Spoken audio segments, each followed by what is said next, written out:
Welcome to the Mark Peterson Show, where news and current events collide with parapolitics. In today's show, we're going to talk about how black millennials and black women are bringing Wakanda to America. I think most of you saw the movie Black Panther and are aware of the fictional country called Wakanda, where high tech and high intelligence created one of the most fascinating places on the earth. Well, that place may not be fictional for very long because the trends that I'm seeing show that black millennials and black women are embracing digital trends that may bring Wakanda to America. Black unemployment has been double the national average ever since the government started collecting the data in the late 1940s. Many reasons have been put forth as to why this is the case. One reason that I embrace is that black businesses do not hire as many people as their white counterparts. According to data from blackdemographics.com, black-owned businesses in the United States increased 34.5% between 2007 and 2012, totaling 2.6 million black firms. However, more than 95% of these businesses are mostly sole proprietorships or partnerships which have no employees. Now, step back from that and ask yourself, if half of the 1.6 million black firms just hired one person, you could bring down black unemployment by almost 50%. Assuming my data is correct, the black community does not need government programs, set-asides, quotas to revive the community. We need a plan to direct the $1.5 trillion we generate into community businesses and stimulate hiring. Recent trends by black millennials and black women provide hope that, like the song that Sam Cooke sang so well, a change is going to come. Reports showing how black millennials and black women are embracing tech trends that are changing the economic landscape of this country. The first report, the 2016 Black Millennials Close the Digital Divide. The next report, 2017, Black Girl Magic and Brand Loyalty is propelling total black spending towards $1.5 trillion. And the third report, Black Impact, consumer categories where African Americans move markets. Now, there's also a fourth report by Gen Forward Survey that looks at millennials and technology and overview of usage, news consumption, and the future of work and public policy. I have digested all four reports, and the data that I found in those reports are starting to make me hear the Wakanda drums.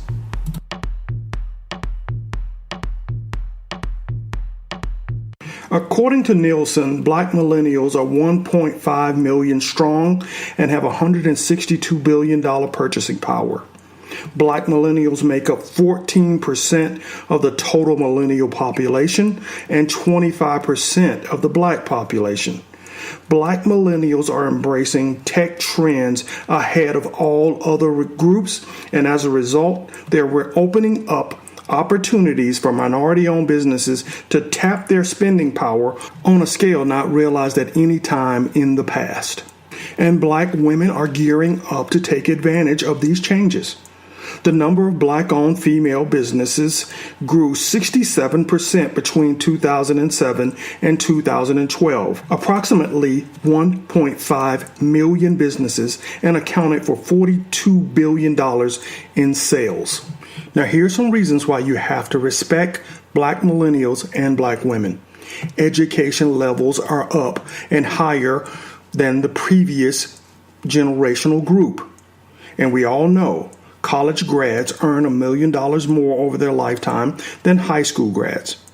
So 21% of African Americans aged 25 to 34 have an associate's degree or higher versus 17% of those 55 and above. So they're going to earn more money because they're more educated. Now, black women comprise 14% of all U.S. women and 52% of all African Americans. 64% of black women enroll in college right after high school, and 23% over the age of 25 have a bachelor's degree or higher. That's up from 18% in 2005. And that's having an impact on the bottom line.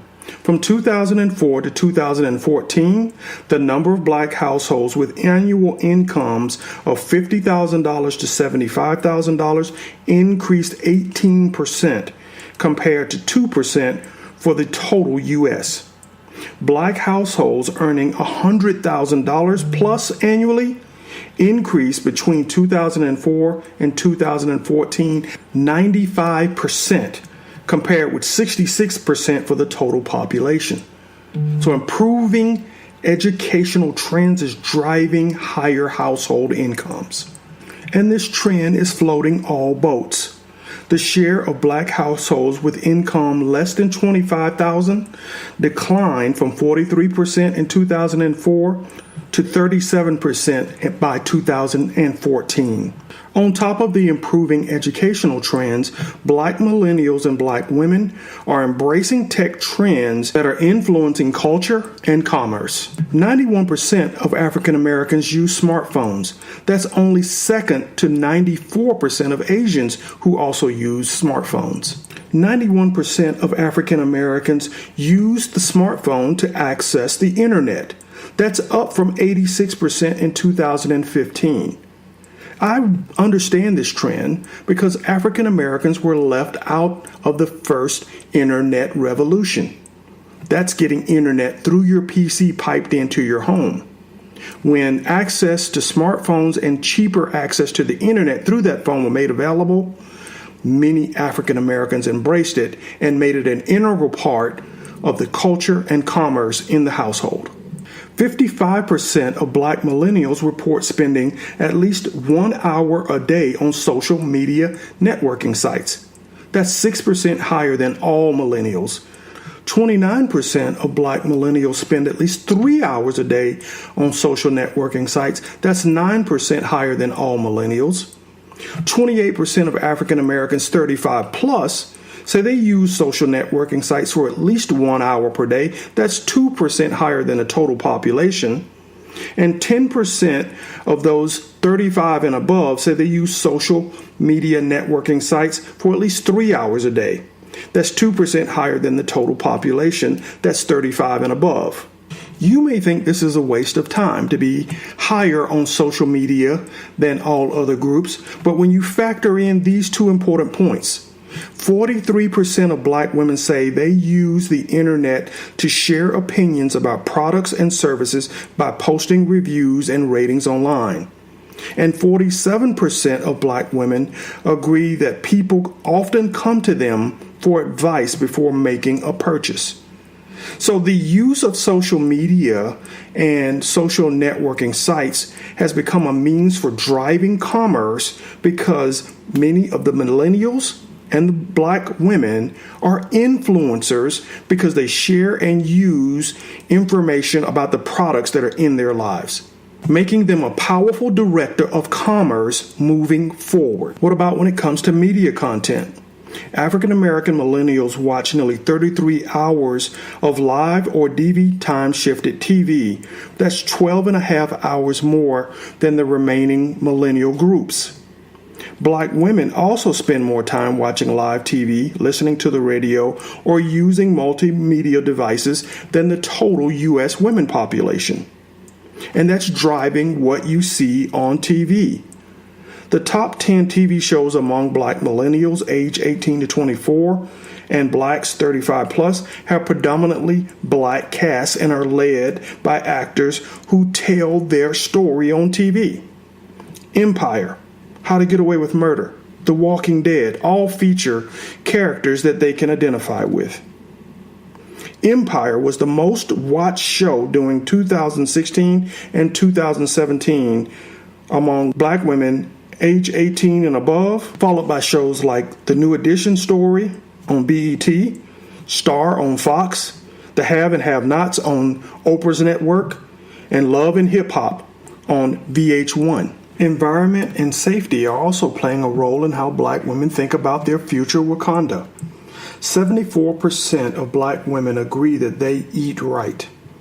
60% of black women agree that they buy natural products because they're concerned about the environment. 63% of black women buy natural, citing the concerns about health and their family in the reasons why they purchase the product. 74% of black women agree that global warming is a serious threat. That's 7% higher than non-Hispanic white women. 55% of black women agree that a company's environmental record is important in their purchasing decisions. That's 13% higher than non-Hispanic white women. And black women, 59% of them, are willing to pay more for a product that is environmentally safe. These tech trends are also making black millennials a powerful voting bloc in cities like New York, Atlanta, D.C., and Miami and Fort Lauderdale. Weeks before the presidential race of 2016, they showed their voting power and came out in record numbers, as they did in 2012. Bolstered by the black millennial population, the African American demographic had the highest rate of voter registration and voter turnout of any demographic group in the U.S. Coupled with the use of social media, as I mentioned earlier, you're seeing the development of a community that shares ideas, opinions about business, politics, and community, and it's showing up at the voting booth. I know what you're saying. You're saying, Mark, I'm listening to this podcast because I want to hear ways that I can tap into these trends and invigorate the community by driving new hiring. You want to hear those Wakanda drums too. Well, the Gen Forward survey that I mentioned earlier provided more details and a roadmap on how these things can occur. So here are some of those tasks that black millennials perform online at a higher rate than most or all of the other demographic groups. Banking. Didn't expect to hear that, did you? 64% of African American millennials do banking online. That's higher than Latinos and only beat by whites and Asian Americans, who are at 77 and 81%. Buy retail items online and appliances. That's higher than whites, higher than Latinos, and only beat by Asian Americans, who are buying at a rate of 68%. Watch television and movies online. 62% of black millennials say they do that. Order transportation like Lyft or Uber. 32%, that's higher than 29% of white millennials. Only beaten by 33% of Latinos and 53% of Asian Americans. Order groceries online and have them delivered. 10% of black millennials do that currently, only topped by 13% of Asian Americans. That's ahead of 6% of white millennials and 9% of Latinos. Hire someone to do a task or a household errand. Again, 8% of black millennials do that today online. That's the number 1% of all of the categories. The next closest is 3% by white millennials. Pay someone using an app like PayPal or Cash App. 37% of black millennials do that. Order food for pickup or delivery. 51%.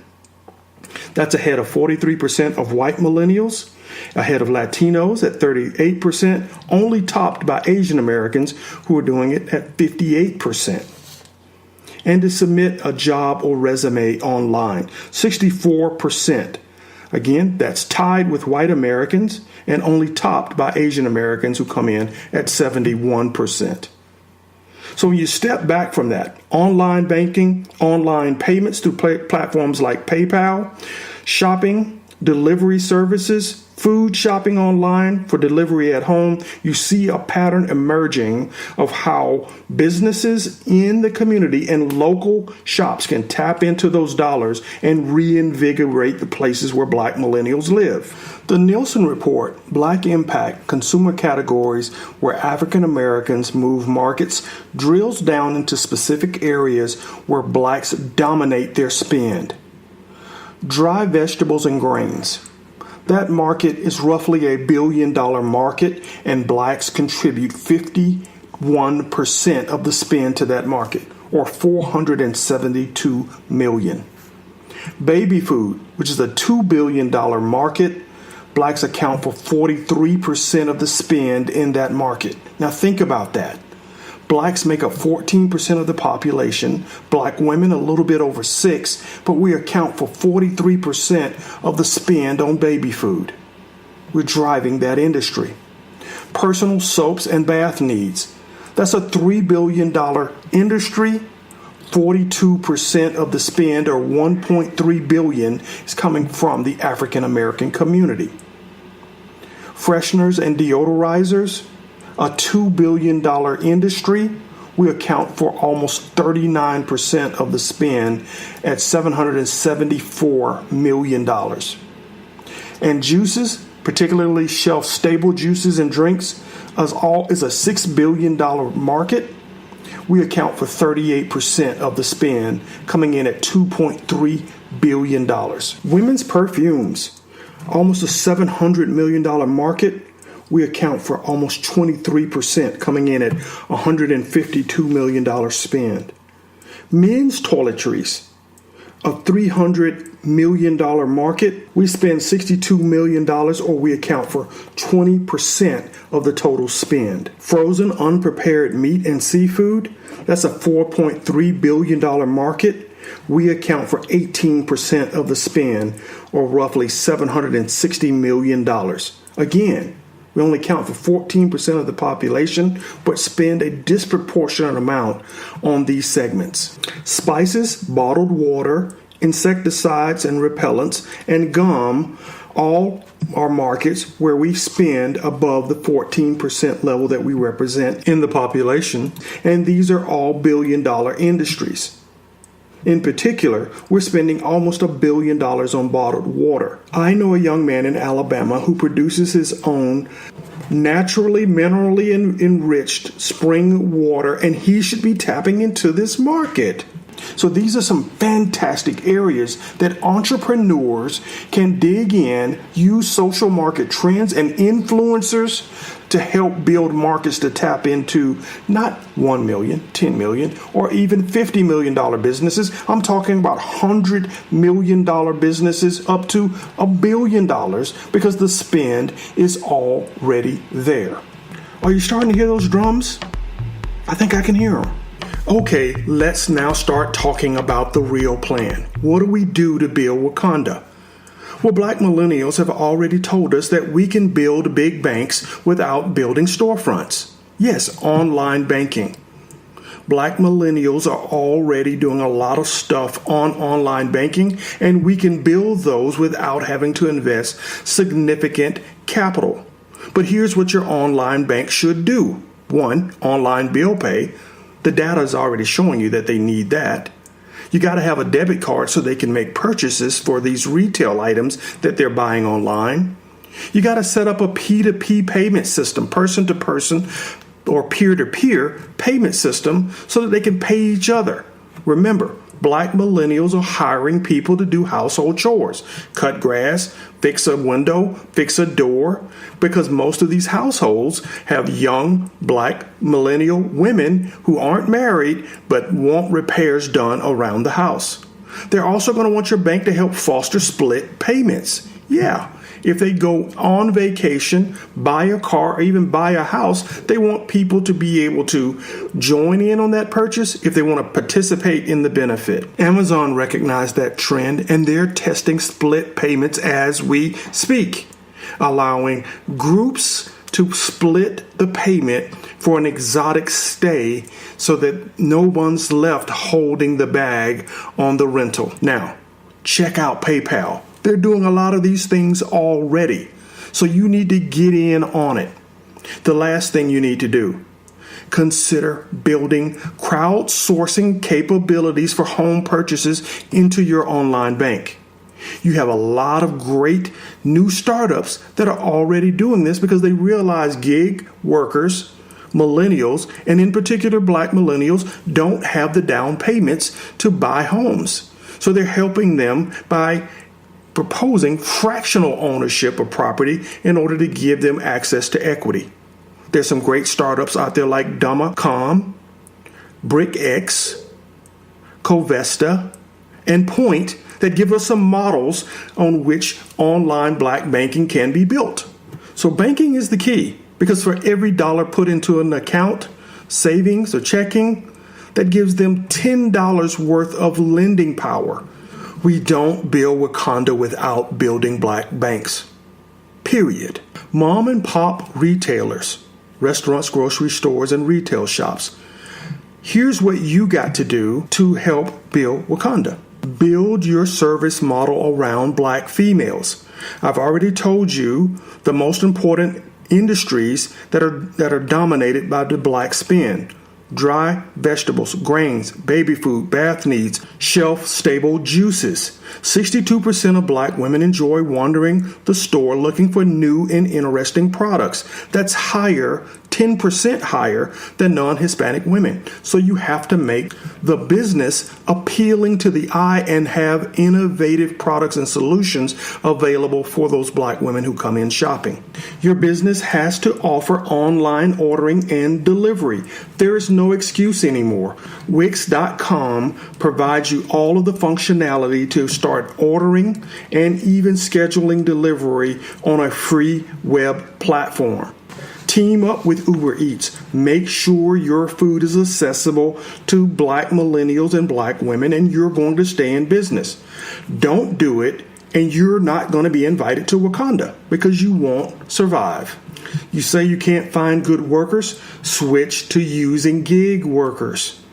Yes, gig workers, just like everybody else. And there are tons of websites that will schedule gig workers to come and work in your business. Snag a Job and Upwork are just two of the companies that will help schedule gig workers to work in your business.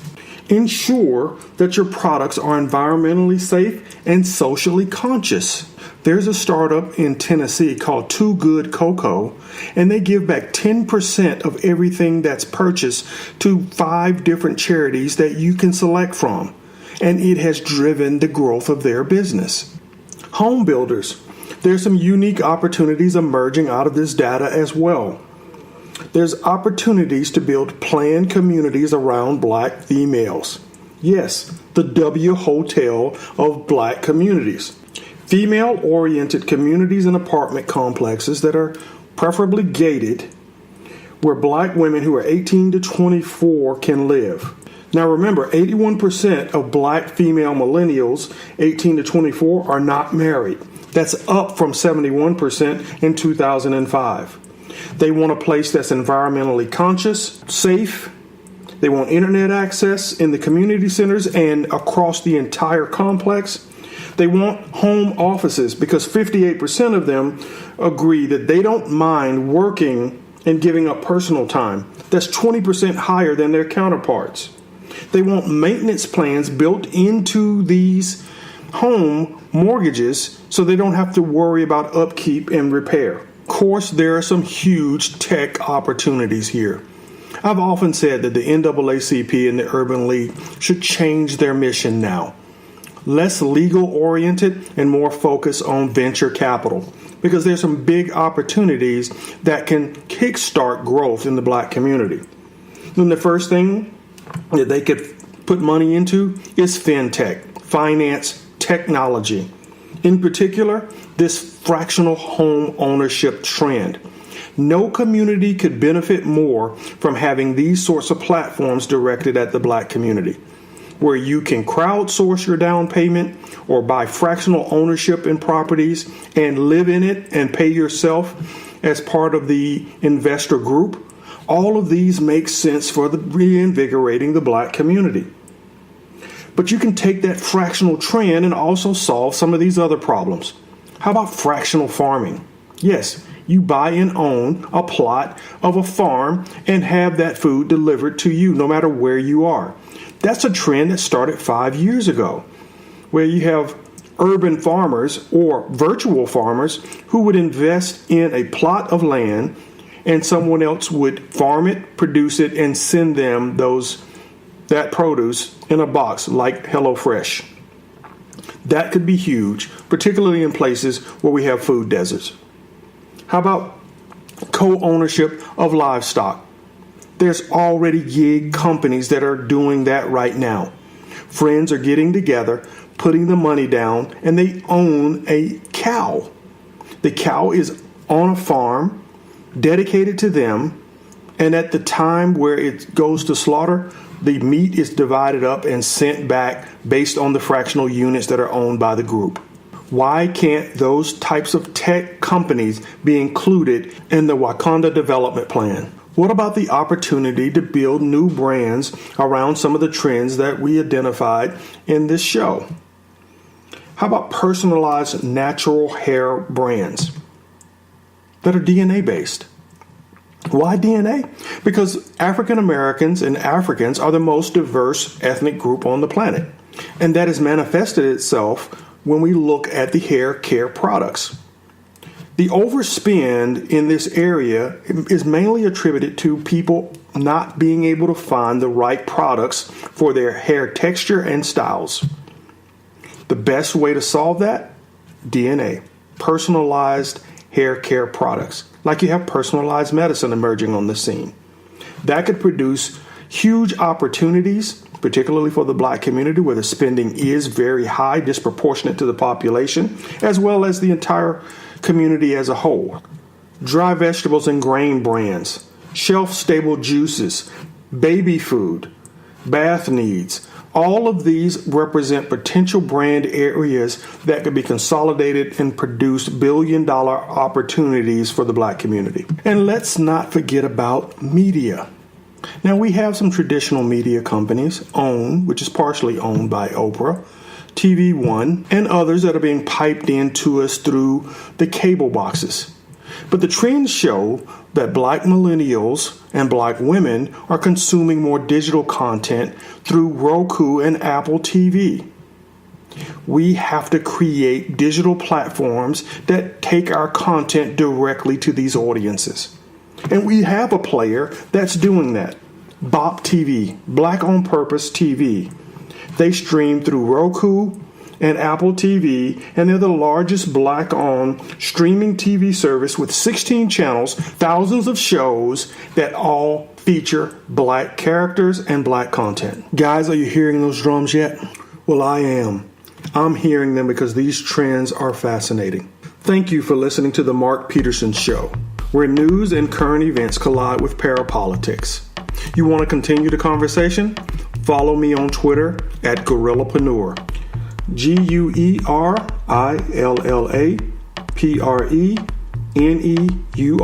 Gorillapreneur. Wakanda forever.